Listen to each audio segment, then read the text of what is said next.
नमस्कार दोस्तों, मैं राहुल राठौर आप सभी का स्वागत करता हूं आपके प्यारे YouTube चैनल शिव शक्ति पाठशाला में। जैसा कि लास्ट क्लास में हमने एक टॉपिक डिस्कस किया था, कार्य, ऊर्जा और शक्ति, जिसमें हमने कार्य के बारे में तो डिस्कस कर लिया था, लेकिन अगला जो हमारा टॉपिक है वो है आपका शक्ति। तो उसके बारे में आज हम डिस्कस करेंगे कि भैया पावर क्या होती है। तो उसको जानने से पहले थोड़ी डेफिनेशन जान लें, परिभाषा की क्या होती है शक्ति की। तो कार्य करने की दर को क्या कहते हैं हम? शक्ति कहते हैं। यदि मान लीजिए हमारा कोई कार्य जो है वो क्या है, W है, और क्या कर रहा है, T समय में किया जाता है, तो हमारी शक्ति का क्या होगा फॉर्मूला? P बराबर W/T। फिर से मैं रिपीट कर देता हूं कि यदि हमारा कोई कार्य W है जो कि T समय में किया जाता है, तो हमारी जो शक्ति होगी वो क्या होगी? Work upon time. तो आते हैं भैया शक्ति का मात्रक क्या है।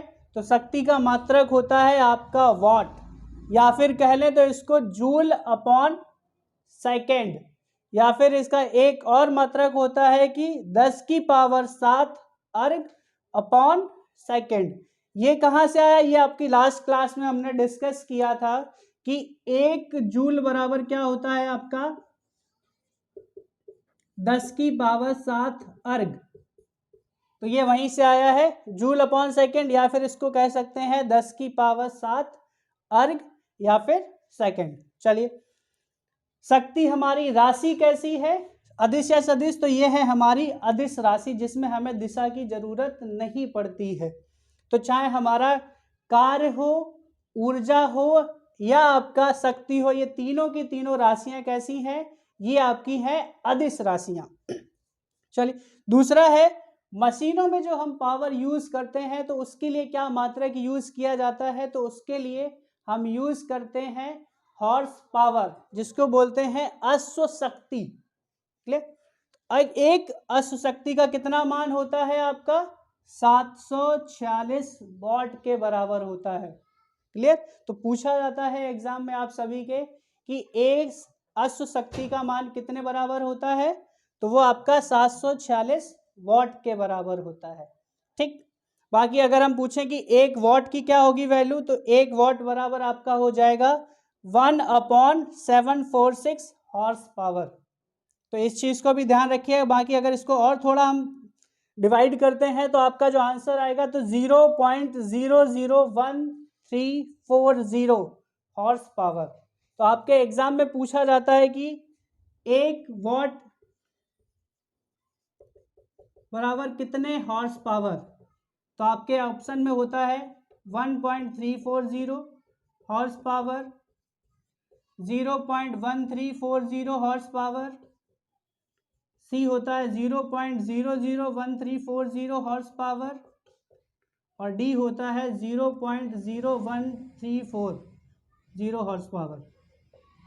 तो आपका ऑप्शन क्या हो जाएगा? ऑप्शन नंबर सी, कि आपकी 1 वॉट में कितने हॉर्स पावर जनरेट होती है? तो 0.00134 जो हॉर्स पावर होती है वो आपकी जनरेट होती है। ये हॉर्स पावर हम किसके लिए यूज करते हैं? मशीनों के लिए।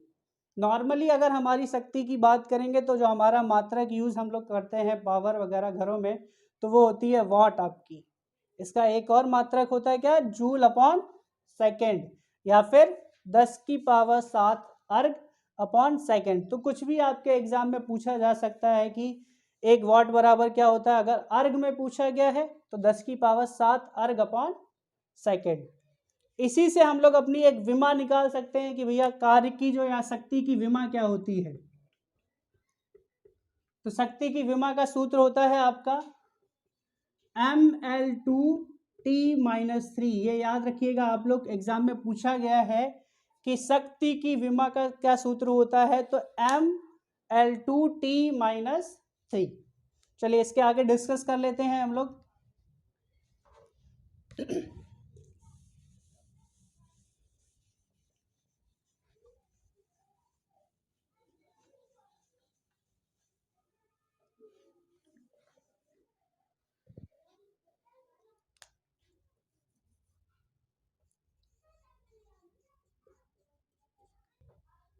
ठीक, अगर 1 वाट की अगर वैल्यू निकालेंगे तो हमारा क्या होता है, 1 जूल/सेकेंड।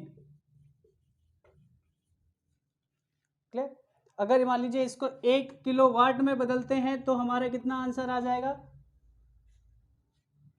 तो 3.6 इंटू 10⁻⁶, ये जूल याद रखिएगा। इसमें आपका ये पूछा जाता है कि 1 किलोवाट जो होता है वो कितने जूल के बराबर होता है। तो आपका जो उत्तर होगा 3.6 इंटू 10⁻⁶ जूल। बाकी अब नेक्स्ट जो हमारा टॉपिक है वो है आपका ऊर्जा का। चलिए देख लेते हैं उसको।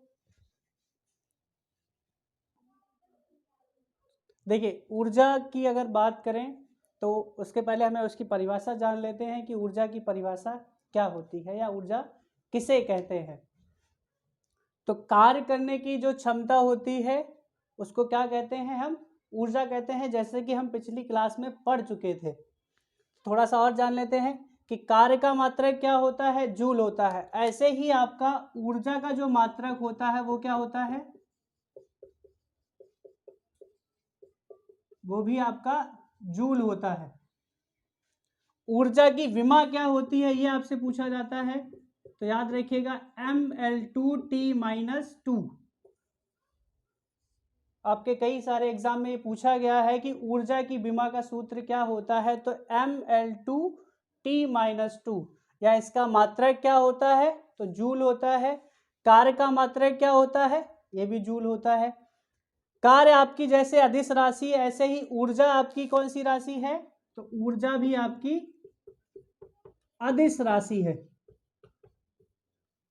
ठीक, जैसे कार्य आपकी अदिश राशि है उसी प्रकार आपकी ऊर्जा भी क्या है, अदिश राशि है। जैसा कि मैंने आपकी पिछली क्लास में डिस्कस किया था कि हमारा कार्य जो है वो भी अदिश राशि है, ऊर्जा भी अदिश राशि है, और अभी जस्ट मैंने जो शक्ति पढ़ाया है वो भी आपकी अदिश राशि है। तो ये तीनों ध्यान रखिएगा दिमाग में कि कार्य, ऊर्जा और शक्ति कैसी राशियां हैं, अदिश राशियां हैं। बात करें यांत्रिक ऊर्जा क्या होती है, तो कार्य करने से जो हमें ऊर्जा प्राप्त होती है उसे हम क्या कहते हैं, उसे कहते हैं यांत्रिक ऊर्जा। ठीक, यांत्रिक ऊर्जा के आपके प्रकार कितने हैं वो जान लेते हैं। तो यांत्रिक ऊर्जा जो है वो आपकी, एक तो है आपका गतिज ऊर्जा, और दूसरा जो भाग होता है वो होता है स्थितिज ऊर्जा का। यांत्रिक ऊर्जा के दो प्रकार होते हैं, पहला प्रकार गतिज ऊर्जा और दूसरा प्रकार होता है स्थितिज ऊर्जा। तो गतिज ऊर्जा के मान लें कि वस्तु की गति के कारण कार्य करने की ऊर्जा प्राप्त होती है, यानी वस्तु अगर गति कर रहा है तो उससे हमें जो ऊर्जा प्राप्त होती है तो उस ऊर्जा को हम क्या कहते हैं, गतिज ऊर्जा कहते हैं। गतिज ऊर्जा के लिए हम जो डिनोट करते हैं वो है आपका प्रतीक के, काइनेटिक एनर्जी। इसका फॉर्मूला क्या होता है, काइनेटिक एनर्जी या गतिज ऊर्जा बराबर होता है 12mv²। एम आपका क्या है, एम है आपका द्रव्यमान, और वी क्या है आपका, है ये वेग। तो ये फॉर्मूला आपका बनता है कि काइनेटिक एनर्जी या फिर गतिज ऊर्जा बराबर 12mv²। इसमें जो आपके क्वेश्चन पूछे जाते हैं वो ये पूछे जाते हैं कभी कभी कि मान लीजिए अगर द्रव्यमान m की जगह हम 2m कर देते हैं और वेग हमारा स्थिर रहता है तो गतिज ऊर्जा पर क्या फर्क पड़ेगा। तो सिंपल सा, अगर हम मान लीजिए m की जगह क्या रखते हैं, 2m,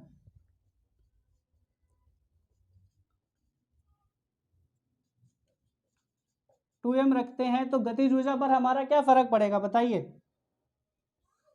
इस 2 से 2 कट जाएगा, तो यानी गतिज ऊर्जा पहले हमारी कितनी थी, के पहले हमारी 12mv² थी, और जब हमारा द्रव्यमान दोगुना हो गया तो काइनेटिक एनर्जी हमारी कितनी आ गई, ये आ गई आपकी mv², मतलब पहले से जस्ट कितना हो गई, दोगुनी हो गई। तो सिंपल है, अगर आपका द्रव्यमान दोगुना होता है तो आपकी जो गतिज ऊर्जा होगी वो भी क्या हो जाएगी, दोगुनी हो जाएगी। ठीक, आते हैं दूसरी ऊर्जा पर जो है आपकी स्थितिज ऊर्जा।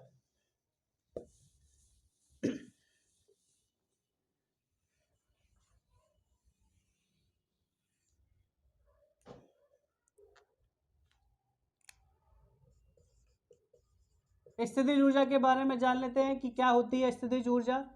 तो सिंपल इसके नाम से ही कंफर्म हो रहा होगा, तो वस्तु की स्थिति या अवस्था के कारण जो ऊर्जा उत्पन्न होती है उसे हम कहते हैं स्थितिज ऊर्जा। सिंपल सा है, वस्तु की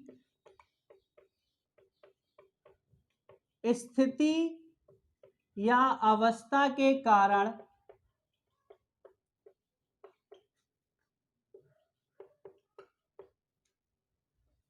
जो ऊर्जा उत्पन्न होती है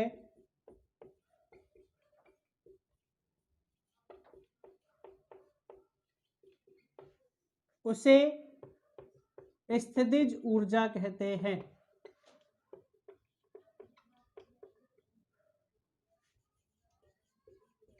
स्थितिज ऊर्जा कहते हैं।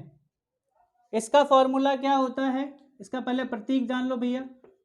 तो प्रतीक होता है पीई, पोटेंशियल एनर्जी। तो इसका फॉर्मूला क्या बनता है, पीई बराबर m dot G dot H. m हमारा क्या है यहाँ पर, m है आपका द्रव्यमान, g क्या है आपका गुरुत्वीय त्वरण, और h क्या है आपकी, h है आपकी ऊंचाई। ठीक, फिर से जान लेते हैं स्थितिज ऊर्जा किसे कहते हैं कि वस्तु की स्थिति के कारण जो ऊर्जा उत्पन्न होती है उसे हम क्या कहते हैं, स्थितिज ऊर्जा कहते हैं। इसका प्रतीक होता है पीई से इसे दर्शाते हैं, और इसका जो फॉर्मूला बनता है पीई बराबर m dot G dot H. m क्या है आपका द्रव्यमान है, g क्या है गुरुत्वीय त्वरण है, और h क्या है आपकी ऊंचाई है। इसमें सपोज मान लीजिए जब आपको बोल दिया जाता है कभी कभी एग्जाम में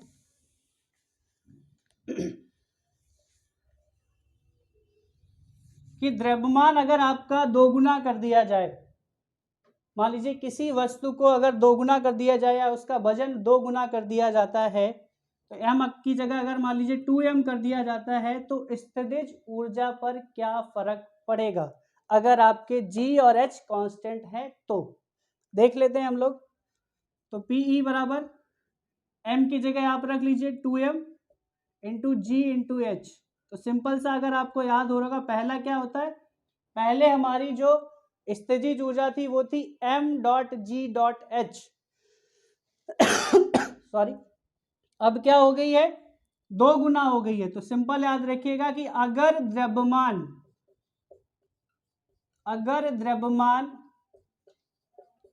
2 गुना सॉरी 2 गुना किया जाएगा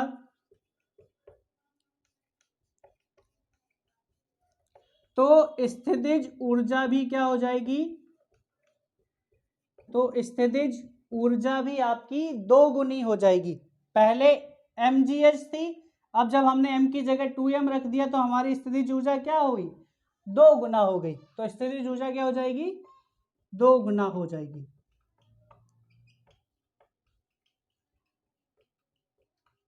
ऐसे ही वो आपसे दूसरा पूछ सकते हैं, मान लीजिए वो कहते हैं कि अगर आपका द्रव्यमान कांस्टेंट है, स्थिर है, और आपका जो गुरुत्वीय त्वरण है ये मान लीजिए 2 गुना कर दिया जाता है या 2 गुना हो जाता है, तो उस स्थिति में आपकी स्थितिज ऊर्जा क्या होगी।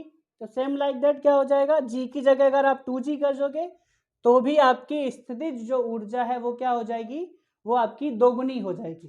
ठीक है, चलिए ये आज आपके मुख्य टॉपिक जैसे कि हो गए कार्य, तो हमने कल कवर कर लिया था। आज शक्ति और ऊर्जा का हमने टॉपिक कंप्लीट कर लिया है। तो बाकी की क्लास हम लोग नेक्स्ट दिन स्टार्ट करते हैं। धन्यवाद आप सभी का।